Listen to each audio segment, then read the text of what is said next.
take a look at number 2 and notice that it is of that form where we've got an odd power. So I'm already thinking about how I'm going to handle that, and I'm going to take that cosine to the 5th and peel off one of the cosines. And I'm going to use that Pythagorean identity over there on the right. Sine squared plus cosine squared equals 1. I'm going to adapt it just slightly so that I can take cosine to the 4th out and put in cosine to the 4th x. Take that out and put in cosine squared squared, or in this case, isn't it going to work out kind of nicely if we have 1 minus sine squared squared cosine x dx. And if I come over here off to the side and I said, you know, let's let u equal sine, won't my derivative be cosine x dx? So I'm going to take the cosine x off, I'm going to put a du in its place. I'm going to have 1 minus u squared in place of the sine squared. And then I'm going to expand that, which will be what? 1 minus 2u squared plus a u to the 4th. I think I messed that up a little bit there. That's supposed to be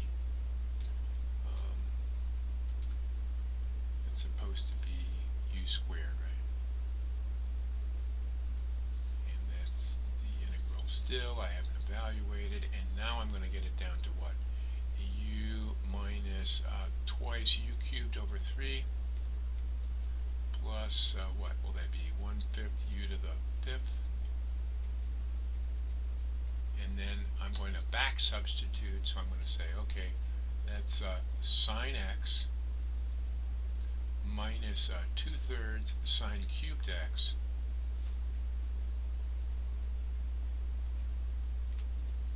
plus 1/5 sine to the 5th x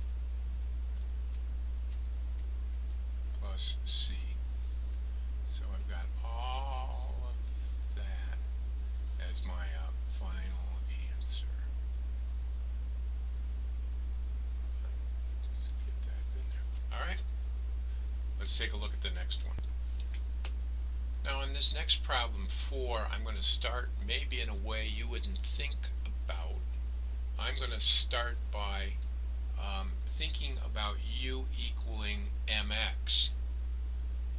And if u is mx, then its derivative is going to be m dx.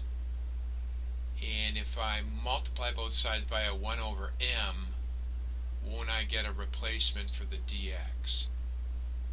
So I'm going to come at this problem this way. I'm going to first of all take and write my dx as 1 over m du, so I'll put that 1 over m out front, and then have sine cubed of u. I'll continue now by taking my 1 over m, and I'm going to peel off, because it's odd, I'm going to peel off a sine and write it sine squared times sine. And I'm getting ready. I've got that loner sine, that's sine u du.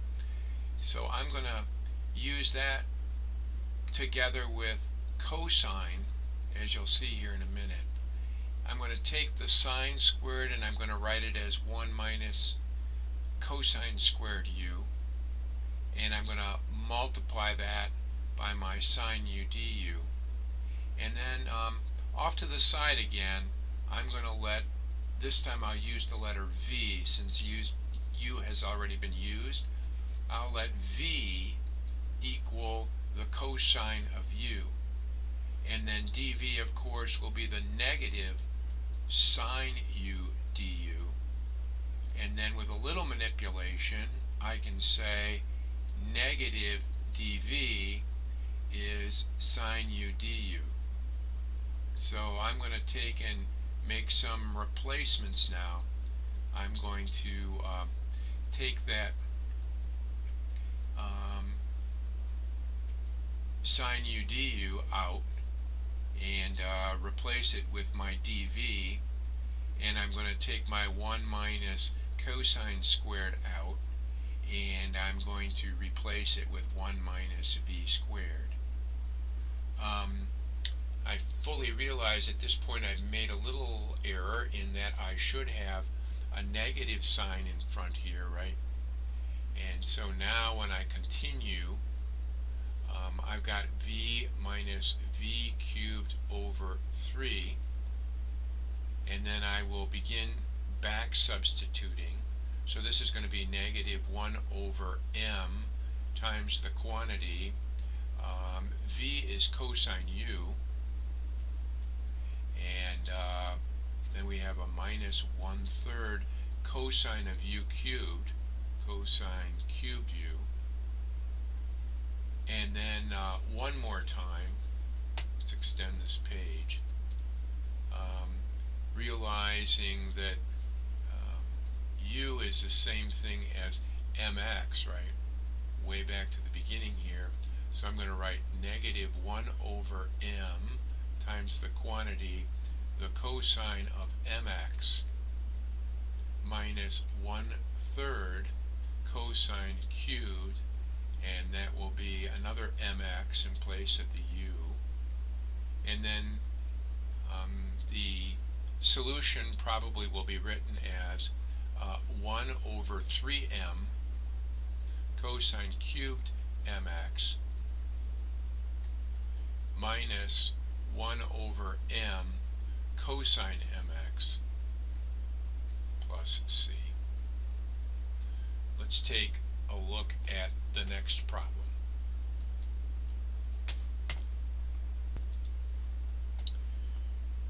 Number 6, we went over one in the lecture, very similar to this. So let me remind you that we can take the sine squared x and replace that with the identity 1/2 times the quantity 1 minus cosine 2x. And we can take our cosine squared x and replace it with 1/2 times the quantity 1 plus the cosine of 2x. So we're going to utilize or use those two identities in this problem. So let's ignore the limits for now and make our substitutions first for sine squared x. And I'm looking ahead a little bit. I know that I've got a 1/2 factor with the sine squared and a 1/2 factor with the cosine squared. So I know a 1/2 times a 1/2 is a 1/4, and I pull that up front. So I have a 1 minus cosine 2x and a 1 plus a cosine 2x. And now if I FOIL that, when I have my 1/4, and I'll multiply, and my middle terms will drop, and my last times my last will give me a negative cosine squared 2x dx. Now I've got a cosine squared term once again, so I'm going to use that second identity a second time. So look how that works. I'm going to have my 1/4, my 1 minus, but now I'm going to have a 1/2 out in front of the quantity 1 plus cosine, and double up the argument now. The argument was 2x, so now when it's doubled up, it's going to become 4x. So continuing on, and be careful here, it's 1/4 minus, and let's take that 1/2 and distribute it so that we keep everything straight. And now let's do some simplification. So it'll be 1/4 times 1 minus a 1/2 is a 1/2. And then we got that negative sign in front of that set of parentheses. So won't it be minus a 1/2 cosine 4x? And now we can evaluate, can't we? We have 1/4 times the quantity of 1/2 find its antiderivative, it'll be 1/2 x, and then it'll continue with a minus 1/2, and then won't we have the antiderivative of cosine is sine? It'll be sine 4x times a fourth, right? Because that derivative will be cosine 4x times 4. We need that 1/4 there to correct things. So let's do a little more simplification. 1/4 times 1/2 is going to be a 1/8 x. 1/4 times 1/2 times 1/4. 4 times 2 times 4 will be 1/32 sine of 4x, and our upper limit, we're going to bring those things back now, is pi over 2, and our lower limit is 0. So we'll put our upper limit in, and 1/8 times pi over 2 is pi over 16. We'll continue putting in pi over 2, and 4 times pi over 2 is 2 pi. Now we're going to subtract. We're going to put in the lower limit, which is 0, but we love 0, right? It just makes for 0 in both terms.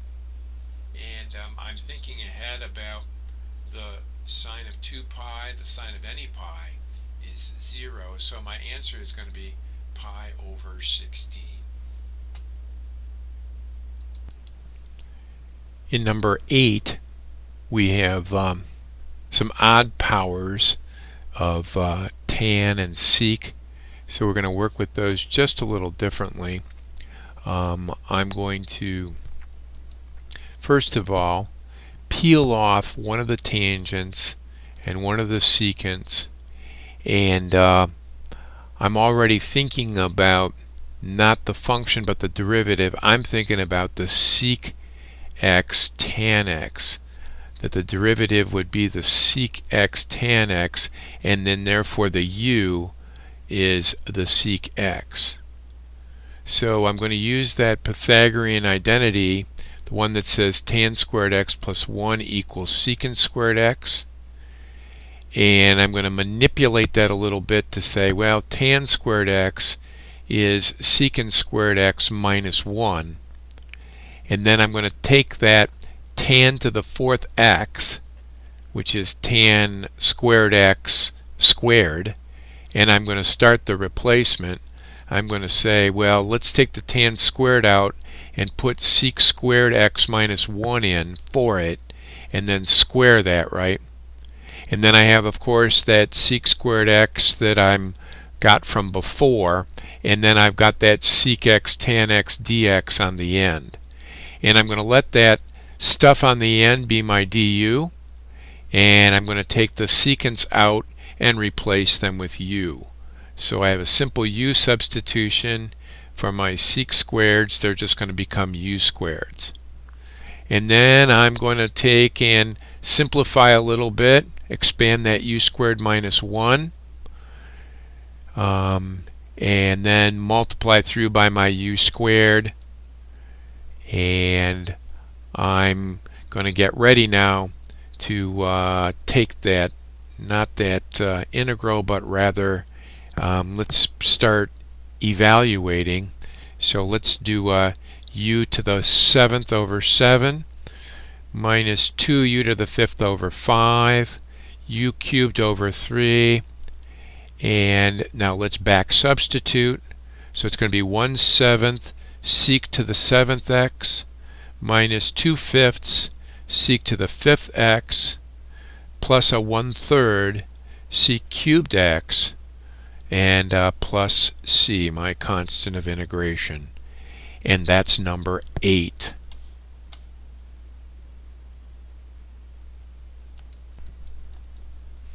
So let's take a look at number 10 to finish up here.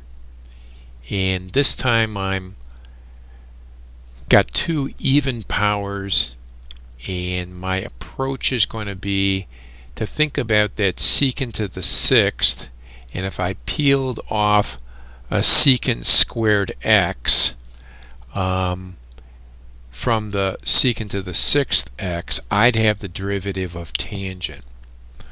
So I've done a little scratch off to the side there about what I think I'm going to do, the direction I'm moving in So let's take now and write for tan to the fourth x. I already know that's going to be u to the fourth, so I'll write it.